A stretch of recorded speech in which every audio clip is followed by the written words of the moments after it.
ඊට පස්සේ ලුණු ටික දුඹුරු පාට වුණාම ඒකට අපි තෙල් මේස හැඳි 3ක් විතර දාලා ආයෙ හොඳට ලුණු ටික කලවම් කරන්න ඕනේ.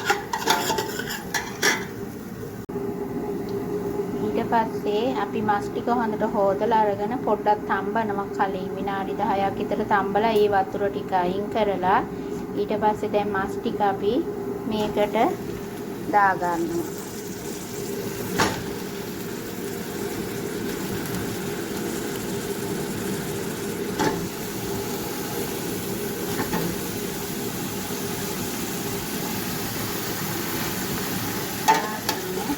මස් ටික පොඩ්ඩක් එහෙම මේක කලවම් කරලා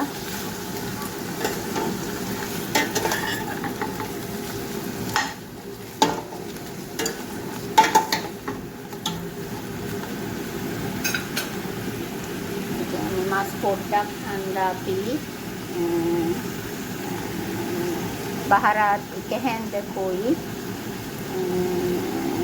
කහ හැඳි භාගෙකුයි දාලා හොඳට ඒක ඊට පස්සේ ආය කලවම් කරනවා හොඳට.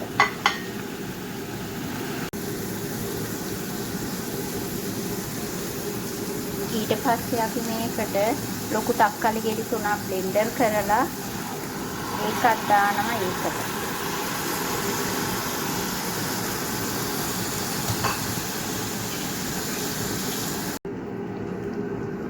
ඊට පස්සේ තක්කාලි සෝස් තියනවානේ මෙහි. එයින් එහෙගොත් ඒකට හොඳට දානවා.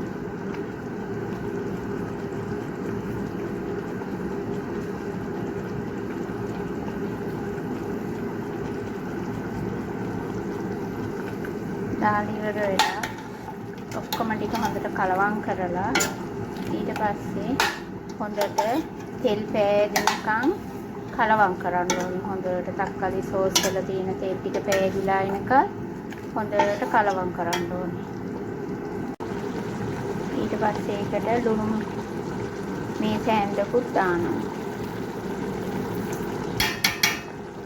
ඔන්න දැන් මස් එකේ හොඳට තෙල් ටික පෑදිලා එනවා.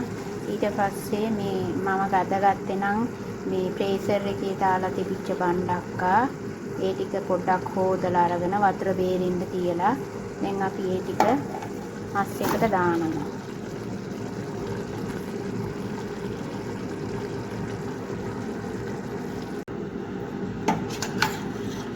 දැන් ඒක පොඩ්ඩක් හොඳට බණ්ඩක්කා ටික කැඩෙන්නේ නැති වෙන්න කලවම් කරගන්න ඕනේ.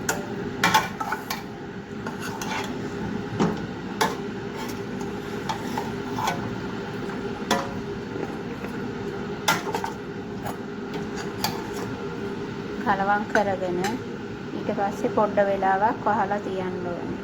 ඊට පස්සේ අපිට අන්තිමට ඕන කරනවා සියඹලා මේ ලොකු මේස හැන්දෙන්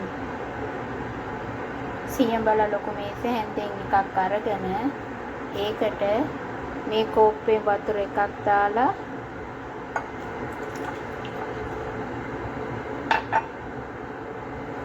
හොඳට සියඹලා ටික දිය කර ගන්න ඕනේ.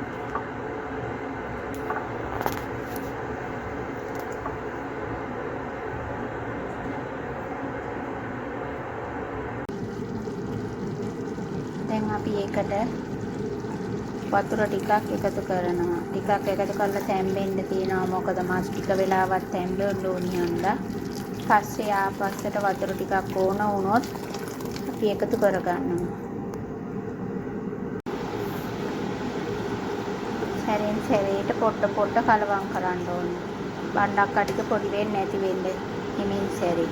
නැත්තම් කලවම් කරේ නැත්තම් බණ්ඩක්කා ටික අඩියේ අල්ලන්න බලනවා. ඒ හන්දා විනාඩි 10න් විතර වගේ මෝඩිය ඇරලා හිමීට කලවම් කරන්න ඕනේ.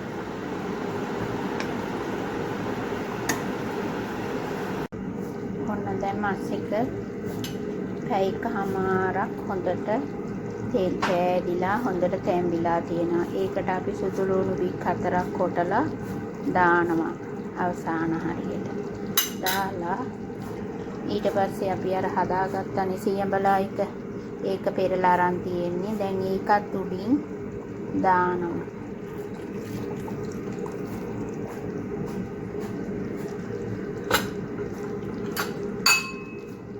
දාලා ඉවර වෙලා පොඩ්ඩක් ආය කලවම් කරලා බණ්ඩක් කටික පොඩි වෙන්නේ නැති වෙන්න ඉන්දර හොඳටම අඩු කරලා වහලා තියෙනවා. දැන් සුදු ලුණු දැම්මම සුදු ලුණු දැම්මාම පිය නැරලා තිබ්බොත් සුදු ලුණු එකේ සුවඳ යනවනේ. ඒ හන්දා පියන වහලා විනාඩි 10ක් විතර මද ගින්නේ තියලා තියෙනවා.